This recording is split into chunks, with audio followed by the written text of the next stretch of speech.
Mr. Schoaf introduced me to the world of sales initially. He got me involved in home building and land development and manufacturing and various other ventures. Schoaf was an entrepreneur. He involved in many activities. One valuable advice he gave me was find a unique person to build a company around that person instead of starting a company and trying to find somebody unique. I've tried it both ways right. Mr. Schoaf had a lot of tips, but he got me in sales. He said, Jim, try sales for a while because it's where you'll understand human behavior the most. You'll run into this incredible variety of people, and he said, you'll just learn. It's worth the university education to get in sales. Talk to people from all walks of life. Happy people, sad people. People need lots of help. People that don't need any help. People with all kinds of problems. Just get out there and see the people. He said, you'll gain valuable insights into human behavior and life and what's going on. How to identify, just find out about life by getting out there and mixing it up in sales. I found out he was right. So I got this incredible education in sales, but he gave me this, you know how to make a good presentation, and I mastered the art of delivering compelling presentations. In fact, I used to hear people say, hey, you must be one of the world's great salesmen. I thought, wow, the man has taught me well. Somebody else would say, hey, I've heard them all, you got to be one of the best. I thought I've got it made. And then one day the awful truth dawned on me. I paused and thought, hold on a minute. If I'm one of the world's great salesmen, how come they aren't buy it? See, I was being congratulated for my presentation. I had yet to fully master the art of persuasion. There's something interesting to keep in mind, and that is there's a distinction between making a presentation and mastering the art of persuasion. First, you learn to make a presentation. The next step, you learn the art of persuasion, because I got a little faked out on this at first. So, there's a difference between presentation and persuasion. Back in ancient times, there were two exceptional speakers, Cicero, a Roman, and Demosthenes, a Greek. Both were renowned orators, but the distinction between them was evident. It was said of Cicero, when he spoke, everybody said, what a great speech. On the other hand, when Demosthenes spoke, everybody said, let us march. It's not just about convincing, it's about connecting at a soulful level. This passion becomes the fuel that propels your ideas forward, making them not just words, but a force that can move mountains. And that's the difference between presentation and persuasion. And if you haven't picked up this phrase yet, let's make sure it's clear now. Results is the name of the game. If I can persuade you for results, some people teach so that others can learn. Some people teach for others to use. Hopefully, I fall in the latter category. I don't want to know you're great on this stuff 1 year from now. I want to read your bank balance 1 year from now, your style, your language, the changes, the results, both the tangible and intangible improvements. See, that's what it's all about. Results is the name of the game. And here's the art of persuasion. And I'll share a few simple keys to help you grasp this art better. The first key is to become a good storyteller. It's one of the best ways to persuade is to use stories. Jesus, the master teacher, was the great storyteller of all time. He often used human stories to explain profound concepts, like comparing the kingdom of heaven to everyday scenarios involving people. By incorporating stories, you can vividly illustrate and connect with others, making your message more compelling human stories to illustrate what you're trying to get across. So make it a point to become a skilled storyteller, as it plays a crucial role in mastering the art of persuasion. Now let's talk about becoming a good storyteller. To do that, you need to collect stories. And that's one of the reasons why having a journal is so important. Your journal serves as a tool to gather these stories. Make sure not to overrelease stories that can teach you something valuable. Keep your journal handy, and whenever something interesting comes your way, jot it down. This way, you won't miss out on capturing those little moments that can be powerful stories later on. Your journal is like a treasure chest for collecting your impressions, experiences, and the people you've met. It's a valuable resource for storytelling. Embrace the role of being the teller of stories. You don't need grand tales. Even the simplest stories can be meaningful. Stories are the magic carpets that can transport us to different realms of understanding. When you share your narrative with sincerity, it becomes a bridge connecting your experiences to the hearts of those listening. Remember, a well-told story is a journey that everyone wants to take. Having a daily journal doesn't necessarily mean you have to write in it every single day, but it does mean you should always have it with you. Let me share a story to explain what I mean. I remember when I was a tiny kid, and I decided it was time to learn how to ride a bicycle. Even though my feet couldn't reach the ground, I thought, I can ride one of those things. I'm just little. I realized I needed two things to make it happen. So here's the thing. I thought if someone holds the bike steady for me, helps me get on, and gives me a little push, I could totally ride it, you know? I knew getting off was simple. Just fall off easy as that. I've got that part down, but the trick was figuring out how to start riding. I realized that with a little support, I could make it happen. Now, you don't need a big, fancy story to make a point.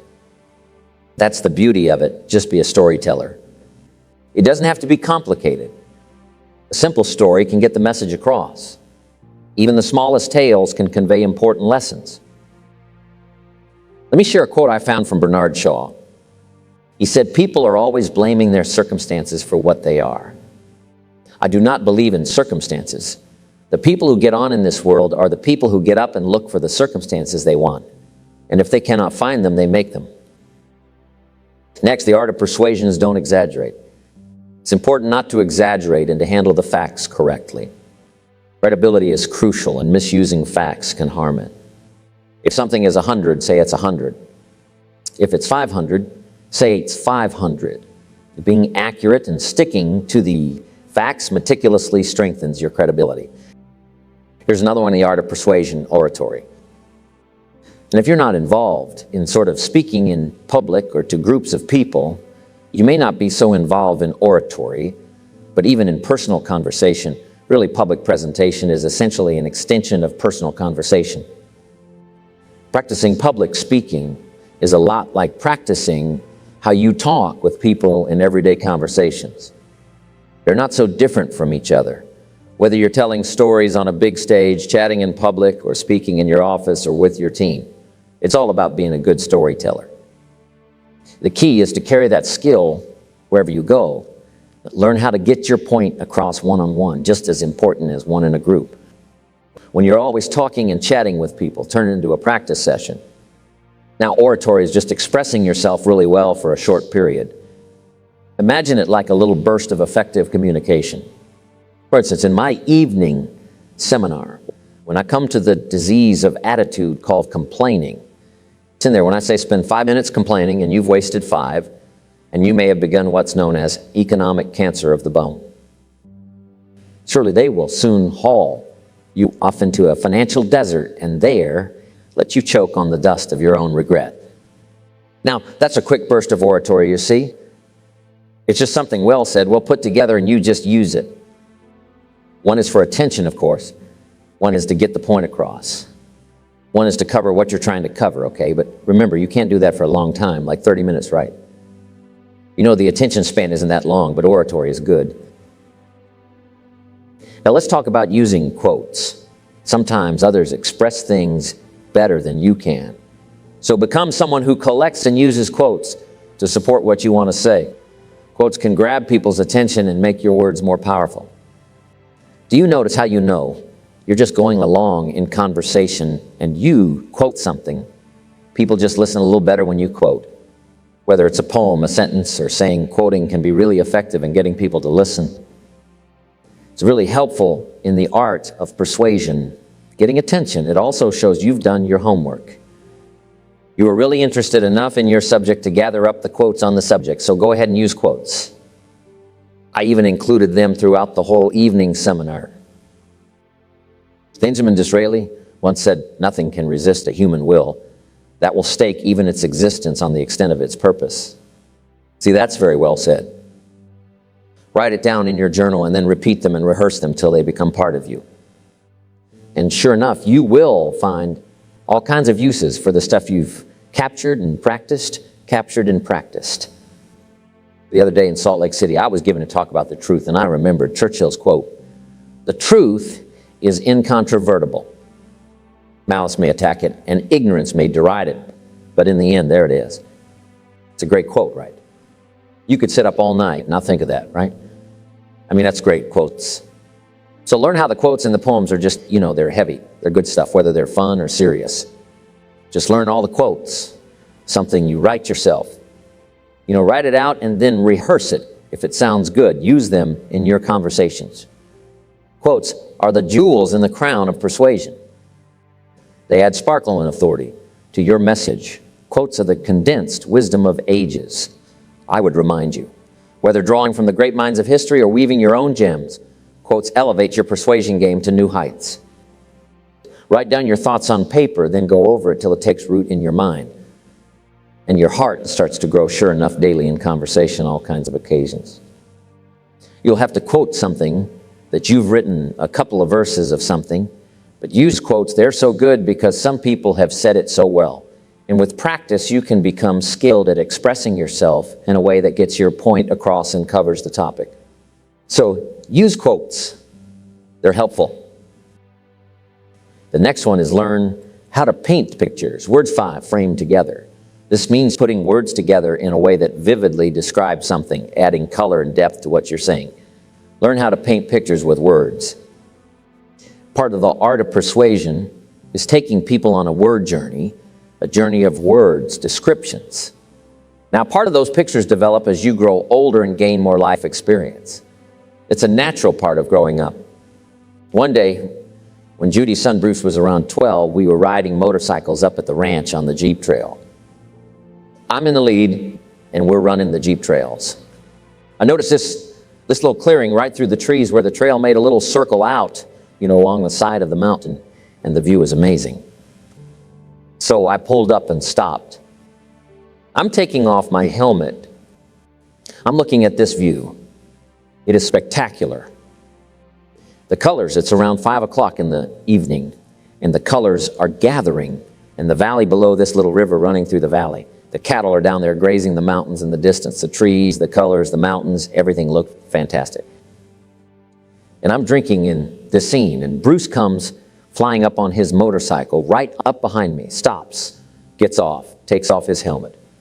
He's pulling off his gloves and walked over. I said, "Bruce, look at this view. Isn't it amazing?"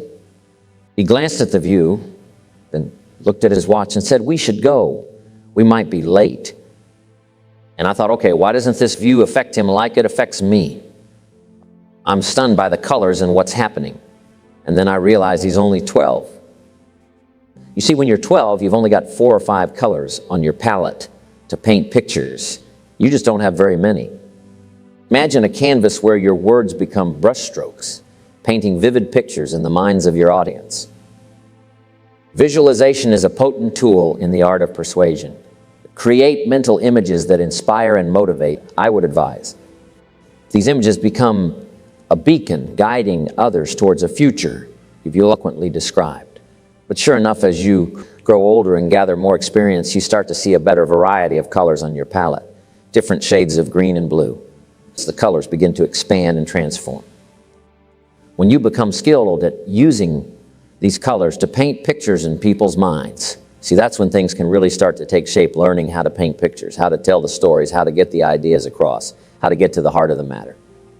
All of that is a matter of art, learning how, painting pictures. Next, logic and reason. Logic and reason form the pillars upon which a persuasive argument stands tall. Your ideas need a sturdy structure, one built on clear reasoning. Logic is the language of the mind, and reason is the navigator, I would say. Let your words be the guiding light that leads others to the shores of understanding. Identification is a key element in the art of persuasion. To truly influence others, you must first empathize with them. Walk in their shoes, understand their dreams and challenges. To influence others, you must first understand and respect them, I would tell you. It's in the shared understanding that bonds are forged, and the foundation for effective persuasion is laid. Here's another part of the art of persuasion that is straight talk. Being straightforward, we've all used the expression, it's a good expression, let's tell it like it is. Almost everybody's willing to say level with me. and we can all use straight talk. Here's the next one: challenge people. Often respond well to a challenge because it makes them think, can I do it? I'm not sure. All you need to do is present that challenge to me, right? So I bet you can't make another $1 million in the next 2 months. How much we got riding on this, right? I mean, that's all I want to know, right? What is the bet? We all respond to a challenge. We all respond to doing something. We'll see if we can do it. I mean, from childhood, we've been wired to take on challenges, strive to excel, and see if we can achieve them. Competition and challenges have always been my thing. All right, imagine it's like climbing a mountain, going through this journey of becoming a better person. It's not just about reaching the top. It's about improving how you talk, walk, and present yourself. Your lifestyle also plays a part, influencing others around you and shaping your personality. There's challenges everywhere. And if you're skilled at presenting somebody, whether they're small steps or big leaps, but it's a small step or a long step, just challenge people to change, challenge them to grow, to decide to try to move. Just challenge them to buy. If you're good at challenge, you'll be good in the art of persuasion. Finally, when it comes to the art of persuasion, the greatest element in the art of persuasion is a passionate belief in something. We all get influenced by individuals who hold strong convictions. Maybe it's an experience, or maybe it's a philosophical viewpoint, or political, or social, or something. These amazing individuals possess an incredible ability to feel incredibly strong about an idea. See, that'll affect everything else you do. A passionate belief in something. Let me share a fascinating story that perfectly illustrates the power of passionate belief in the art of persuasion. It's about Paul, the remarkable leader of the early Christians, formerly known as Saul from Tarsus. After his conversion, he became a unique champion of the early Christian church, earning himself a special nickname. They called Paul the Great Persuader. I'm sure the story went around saying, if you don't want to be a Christian, here's a guy you don't want to get around. I mean, he had an incredible story. If you got close to him, he'll put his story on you, and unless you were really strong-willed, he'll get you. He's got this story. Not only does he have the story, but he also had this amazing skill in telling it. And sure enough, he must have been the great persuader. Let me emphasize that the art of persuasion is not a one-time event. It's a way of life. It's about making these principles a seamless part of your daily interactions. Make persuasion a habit, not an occasional act, I would encourage. By weaving these principles into the fabric of your existence, you become a maestro in the symphony of influence. Once you become skilled in the art of persuasion, telling your story, understanding identification and logic and reason, creating vivid pictures and solutions, and mastering the skill of quoting and writing your own words, make this whole mixture of communication something that is a daily important part of your life. And sure enough, if you become proficient at it, as you can, very few people will be able to escape your influence, whether they're children or business people, family, friends, or people from distant lands.